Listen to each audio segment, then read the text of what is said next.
activities for this class is to get to know each other just a little bit. And we're going to do that through a tool called a mind map. A mind map is a very interesting tool, and it's really, really simple to do. You can do it in your sketchbook if you have that already. If not, any big blank piece of paper will work just fine. So a mind map is a way for anybody to improve their brain's ability to do a couple of things, and that's because you engage a lot of different parts of your brains. If you use images, if you use text, if you use color, if you use meaningful connections, the information will be more accessible to you. So you could actually use it to plan a party or plan something. You could actually use it to study or memorize information. You could also use it to come up with new original ideas, which is one of the most important things about this class, is innovating and being original. I'm going to give you guys lots of skills to be able to practice that. Not everybody's good at that at first, but with some practice and the right exercises, everybody can access that part of themselves. So being creative is a big part of this class, and a mind map would help you be able to do that. But you could also use a mind map, like I said, to study or to plan something or to memorize something. So let's take a look here at what that means. Here are with the mind map. Your mind map needs a central idea. So the central idea for your mind map is going to be you, which is great because you already know all the answers. So here I am. I'm Mr. Kraus, and I'm going to go ahead and just put my name right there in the middle.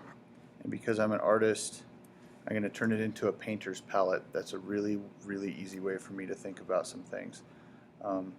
So the other thing that you need for a mind map is some connections to other things besides the central idea.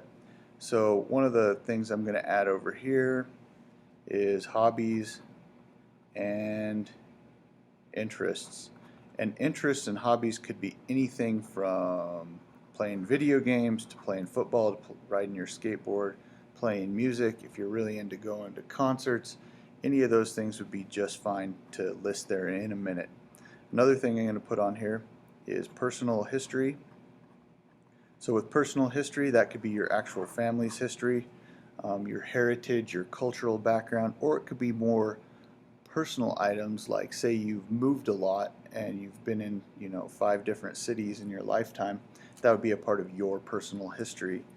The next thing that we're going to put on our mind map for this class, so that I know a little bit more about you guys, is what some of your frustrations are, or things that make it difficult for you to learn, so that I can help you work through those things.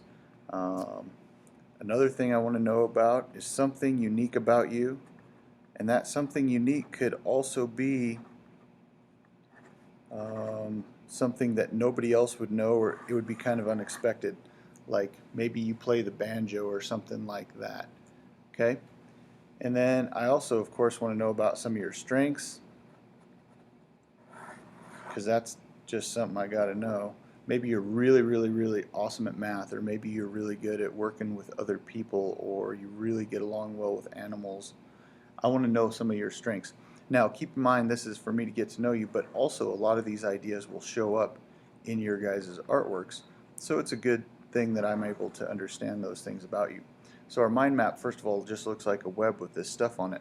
But what really turns it into a mind map is the fact that it has some color on it, it has images, we already have the text, and that it also has some meaningful connections. So here are some of the examples of what that might look like. And I could write that I'm a weightlifter, or I like to work out in the gym, or I could real simply just do a quick sketch of a symbol, because we're going to do some symbolic drawing, of a dumbbell. And then everybody would probably figure, oh, wow, Kraus must work out at the gym. Okay, it's real easy for everybody to see that. So you guys can go ahead and make a list of your hobbies and interests, get like 3 or 4 or 5 things per item, and the last thing that each one of these needs is a little bit of color. So let's say I'm Italian, which I'm not, but let's just pretend. So for part of this, I do an Italian flag. And I don't know the colors of the Italian flag in order, but if I did, I'd put them correctly. So we want to add some color, get those pencils out, make my wavy flag here so that it has some green and some white and some red. I don't care what you guys choose to color your mind maps with. It could be Sharpies, it could be markers, it could be colored pencils, it could be crayons. It doesn't matter. But please make sure that you have color, images, text, and connections. Have 4 or 5 ideas per little category there. And make sure that your connections, like I said, are meaningful and interesting. So for frustrations, maybe these would be things that you think chain you down. So you could draw a chain on there. And these are just symbols, so we don't have to worry about them working out perfectly for right now. And for career plans, you could also put any kind of future plans. You could put that you want to have a family, or that you want to live on an island, or anything like that. So everybody complete your mind map and then post it on the discussion board so that we can share them and you guys can find out who you have similar interests with.